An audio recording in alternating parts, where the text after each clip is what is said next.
प्रभु यीशु मसीह का धन्यवाद देते हैं हम आज के इस पवित्र दिन के लिए। एक बार फिर से हम आपके साथ प्रार्थना में सहभागी होने जा रहे हैं। तो आइए हम आज की आराधना के लिए प्रभु यीशु मसीह की महिमा करते हुए अपने हृदयों को आज के गीत के लिए तैयार करें और प्रभु को हम महिमा देते हुए एक गीत को आराधना के तौर पर गाते हुए इसको महिमा करें। हम अपनी आँखों को बंद करें और स्मरण करें प्रभु के उस प्यार को जो प्रभु यीशु मसीह ने हमारे जीवन में अपने अनुग्रह से दिया। तो उस अनुग्रह को हम स्मरण करते हुए प्रभु यीशु मसीह को धन्यवाद दें। आइए हम एक गीत गाते हुए प्रभु यीशु मसीह की स्तुति महिमा करें।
नाम तेरा ही लूं मैं पूरे दिल से, आराधना करूं मैं इस सुबह से। नाम तेरा ही लूं मैं, करता हूं तेरा शुक्रिया मैं प्रभु, करता हूं तेरा शुक्रिया मैं,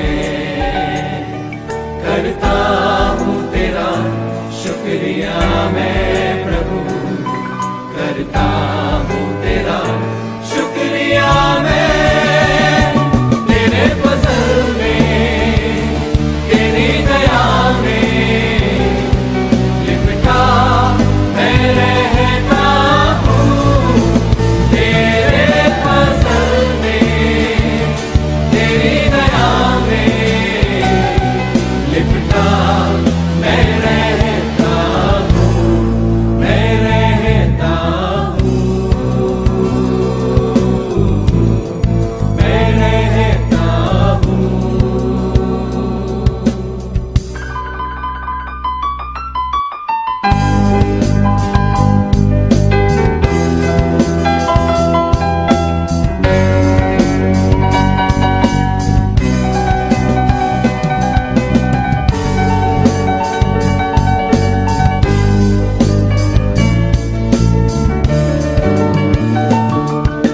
जब होता हूँ बेचैन कभी तेरी रूह तब मुझको थामती है। मेरी मुश्किलों में हर एक दर्द और गम में खुदावंद तू ही मेरा शाफी है।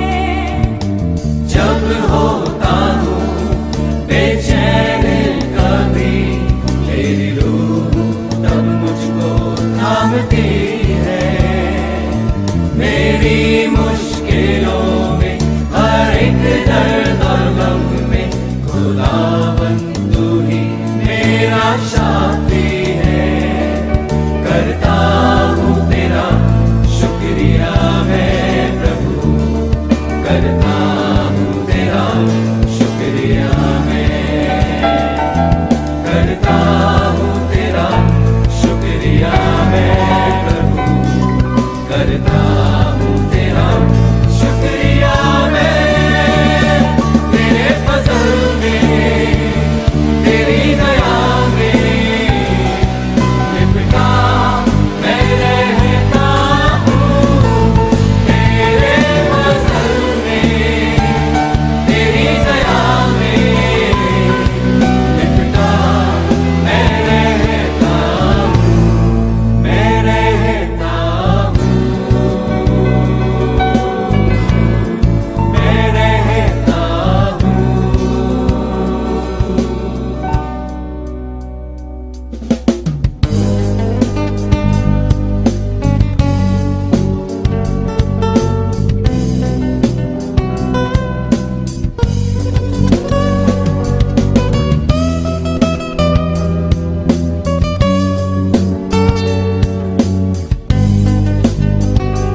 देखता हूँ, तुझसे मेरी हर बरकत मुझे महफूज तेरे संग में रहता हूँ, करता हूँ तेरा शुक्रिया मैं प्रभु, करता हूँ तेरा शुक्रिया मैं, करता हूँ तेरा शुक्रिया मैं प्रभु, करता हूँ तेरा शुक्रिया मैं, तेरे फजल में तेरी दया में लिपटा मैं रहता हूँ, तेरे फजल में तेरी दया में लिपटा मैं रहता हूँ, मैं रहता हूँ, मैं रहता हूँ।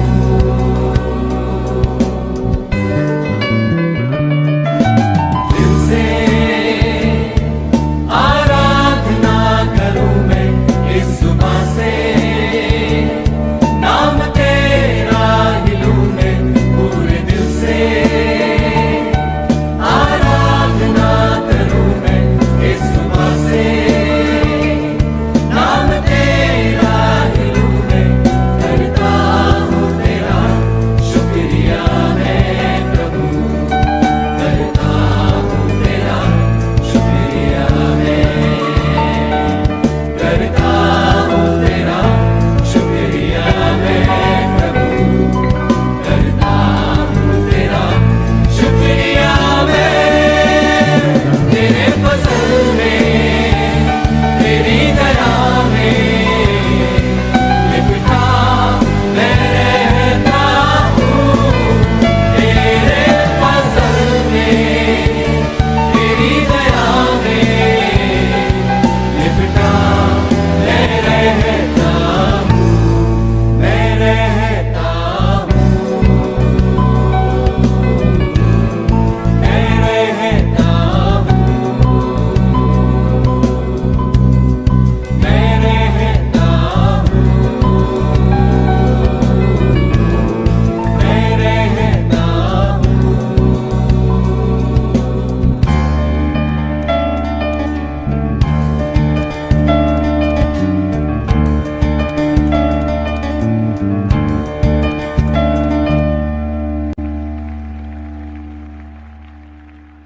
अभी समय है परमेश्वर के वचन से सुनने का।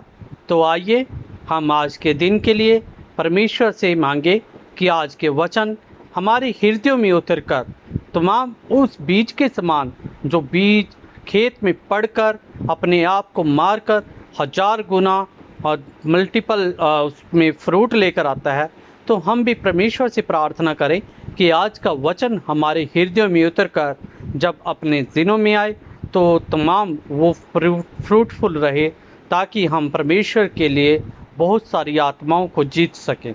तो आज की वचन के लिए हम अपने हृदयों को तैयार करें।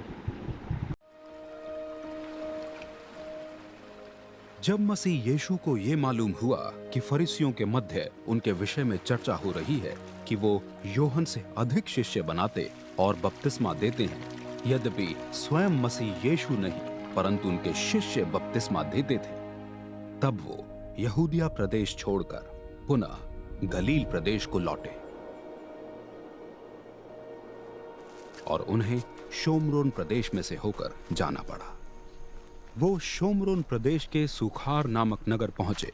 ये नगर उस भूमि के पास है जो याकूब ने अपने पुत्र यूसुफ को दी थी। याकूब का कुआं भी वहीं था। यात्रा से थके मसीह यीशु कुएं के पास बैठ गए। ये लगभग 6 घंटे का समय था।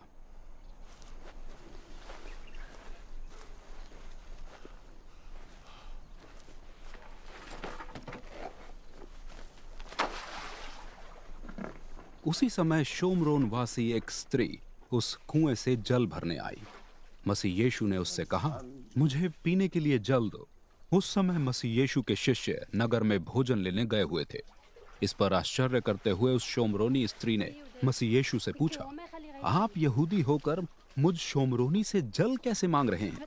यहूदी शोमरोन वासियों से किसी प्रकार का संबंध नहीं रखते थे।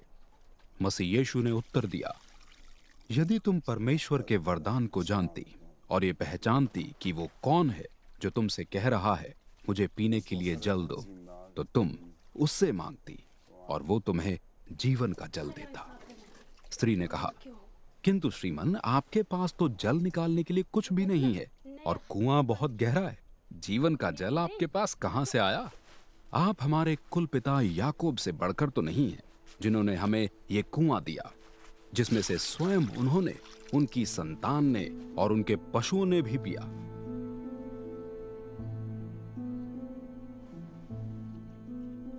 मसीह यीशु ने कहा, कुएं का जल पीकर हर एक व्यक्ति फिर प्यासा होगा, किंतु जो व्यक्ति मेरा दिया हुआ जल पिएगा वो आजीवन किसी भी प्रकार से प्यासा ना होगा।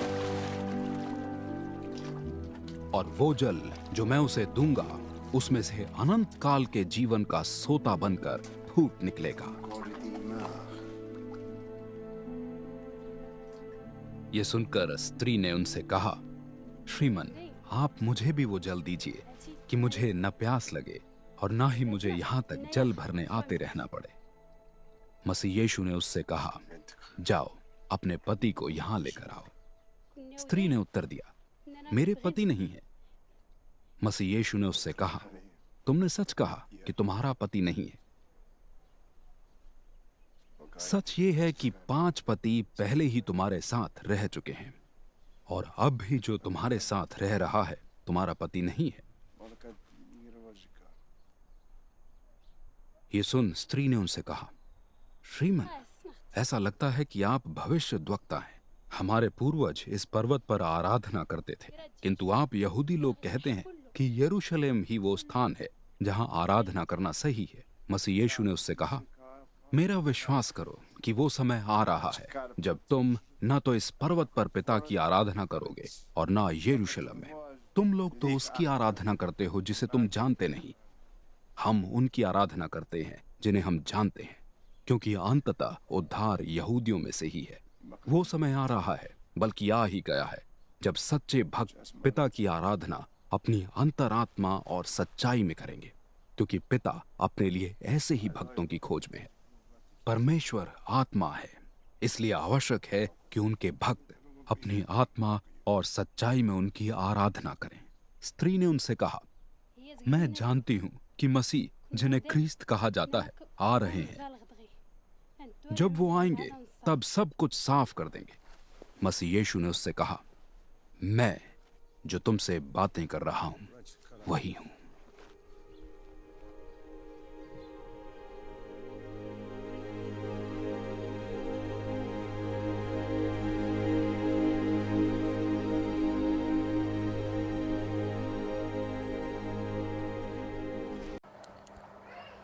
आइए हम प्रार्थना में जाएं और हम सबसे पहले प्रार्थना करें परमेश्वर के उस महान नाम के लिए जो उसने हमारे जीवन में काम किया है।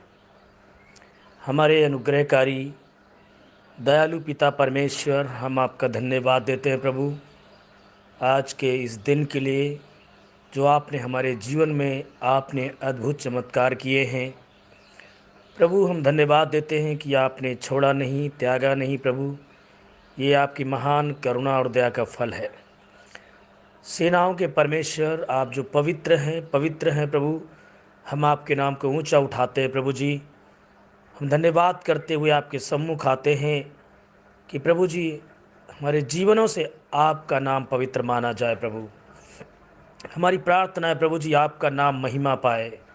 हमारे जीवन से परमेश्वर पिता आपका राज्य बढ़े। प्रभु, हमारी प्रार्थना है परमेश्वर पिता, हमारे जीवन से आपकी मर्जी पूरी होने पाए। पिता परमेश्वर, हम धन्यवाद देते हैं, धन्यवाद करते हैं परमेश्वर पिता, अपने काम के लिए इस्तेमाल करें। पवित्र आत्मा, हमारी प्रार्थना है प्रभु जी, रोज़ की रोटी हमें दीजिए। जो प्रभु जी आपका वचन है प्रभु जी, हमारे जीवन में भरपूरी से काम करने पाए। हालेलुया करते हैं। परमेश्वर पिता, हम धन्यवाद देते हैं आपके उन तमाम तमाम सी आशीषों के लिए प्रभु, जो आपने छोड़ा नहीं है प्रभु, त्यागा नहीं है। पिता, हमारी प्रार्थना है हमारे जीवन से आपका नाम महिमा पाए। विशेष करके प्रभु, हम आपके पास आते हैं और प्रार्थना करते हैं अपने उन साथियों के लिए, उन सेवकों के लिए प्रभु जी, जो टेलीग्राम में जुड़े हुए लोग हैं। प्रतिदिन की प्रभु जी रोटी उनको मिलती है। हमारी प्रार्थना है परमेश्वर पिता, आप सहायता करें। उनके आत्मिक उन्नति के लिए हम प्रार्थना करते हैं परमेश्वर पिता, उनका जीवन आपकी महिमा के लिए परमेश्वर पिता बढ़ने पाए। हमारा प्रार्थना है परमेश्वर, उनका आत्मिक जीवन बढ़ता जाए प्रभु जी, प्रार्थना का जीवन हो प्रभु जी। हमारी प्रार्थना है उनके परिवारों के लिए, हमारी प्रार्थना है उन सेवकों के हर एक जन के लिए प्रभु जी, उनकी पारिवारिक ज़रूरतों के लिए, उनके बच्चों के लिए परमेश्वर, उनकी सेवकाई के लिए परमेश्वर प्रार्थना मांगते हैं। और यही प्रार्थना करते हैं परमेश्वर पिता, आशीष दीजिए। हम प्रार्थना करते हैं परमेश्वर पिता, उनकी अगुवाई करें। हमारी प्रार्थना है परमेश्वर पिता, उनकी सहायता करें। हमारी प्रार्थना है प्रभु जी, उनकी कलीसियाओं को प्रभु हम आपके हाथ में सौंप देते हैं। और यही प्रार्थना करते हैं परमेश्वर पिता, आपके नाम को महिमा मिले। सेनाओं के परमेश्वर, आप राजाओं के राजा हैं। पूरे भारत देश के लिए हमारी प्रार्थना है, जितने लोग प्रभु जी आपके वचन को सुनते, पूरे विश्व के हर एक जन के लिए प्रभु जी हम प्रार्थनाएं मांगते हैं, उनका जीवन भक्ति का हो प्रभु जी। प्यारे परमेश्वर, उनकी सेवकाइयों पर आशीष दीजिए, उनकी ज़रूरतों को आप पूरा करिए प्रभु। उन लीडर्स लोगों को प्रभु आपके हाथों में सौंपते हैं, उन कलीसिया के हर एक भाई बहनों को आपके हाथों में सौंप देते हैं, जिन्होंने आपके ऊपर भरोसा रखा और विश्वास किया है। प्यारे परमेश्वर, हमारी प्रार्थना है, उनको आशीष दीजिए। विशेषकर हम आपके लिए प्रार्थना मांगते हैं प्रभु जी, तमाम लोग जो आज जेल में हैं प्रभु, हमारी प्रार्थना है उनके छुटकारे के लिए हम विनती मांगते हैं प्रभु जी, उपाय करें ताकि उनकी जमानतें हो सकें। प्यारे प्रभु, हम धन्यवाद देते हैं ऐसे लोग जो आपके खातिर दुख उठा रहे हैं प्रभु, उन्हें भी ब्लेस करें, उनको आशीष दें, उनकी हर एक ज़रूरतों को प्रभु आप पूरी कर दीजिए। पिता परमेश्वर, आप सहायता करें। हमारी प्रार्थना है, बड़ी दया करिए प्रभु जी। हमारी प्रार्थना है अभी भी जो छुड़ाने के लिए बाकी है परमेश्वर, हमारी प्रार्थना है यदि कोई बीमारी की दशा में है, परेशानी की दशा में है पिताजी, उन्हें अब चंगाई दीजिए, छुटकारा दीजिए। यदि प्रभु जी कोई दुष्ट आत्माओं के चंगुल में है प्रभु, हमारी प्रार्थना यीशु मसीह आपके नाम से जाती रहे प्रभु। विशेषकर हमारी प्रार्थना है जो अपने घरों में है प्रभु जी, इस बीमारी के दहशत में परेशान है प्रभु, हमारी प्रार्थना है इस देश से यीशु मसीह के नाम से वो बीमारियाँ चली जाए प्रभु। कोरोना जैसी महामारी यीशु मसीह आपके नाम से चली जाए। विनती मांगते हैं हम में से हर एक जन प्रभु जी, जितने लोग आज की सुबह प्रभु जी आपके वचन को सुनते हैं, आपसे प्रार्थनाएं मांगते हैं, उनकी हर एक ज़रूरतों को प्रभु आप पूरी करें। हम जानते हैं कि मनुष्य से तो कुछ नहीं हो सकता, लेकिन आपसे सब कुछ हो सकता है परमेश्वर पिता। प्यारे परमेश्वर, हम धन्यवाद करते हैं। पवित्र आत्मा, हम आपका धन्यवाद करते हैं। पिता परमेश्वर, हमारी प्रार्थना है सेवकों के लिए और भी लोगों को खड़ा कर दीजिए प्रभु। हमारी प्रार्थना है जहाँ तक अभी तक आपका वचन पहुँच चुका, धन्यवाद, जहाँ भी बाकी है पहुँचाना, खुदा बाप उन सेवकों को भेजिए ताकि आपका दर्शन हम लोगों की ज़िंदगियों से पूरा हो सके। पवित्र आत्मा, आप दया करें। धन्यवाद देते हैं पिता परमेश्वर, जो आपने छोड़ा नहीं है खुदा। ओ पवित्र आत्मा, एक बार फिर से सारे लोगों को, सारे सेवकों को प्रभु जी और सारे जनों को, उनकी परिवारों को आपके हाथ में सौंप देते हैं। और यही प्रार्थना करते हैं जितने लोग टेलीग्राम में जुड़ते हैं उन सबों को ब्लेस करें, उनकी अगुओं को प्रभु जी ब्लेस करें, जो दिन रात प्रभु जी आपके लिए खड़े रहते हैं, जिनको जवाब देना है परमेश्वर, उनकी सहायता करें। धन्यवाद प्रभु, जो आपने हमारी दुआ को सुन लिया है और ऐसा ही कर दिया। प्रार्थना को, विनती को अपने उद्धारकर्ता प्रभु यीशु मसीह के नाम से मांगते हैं, आमीन।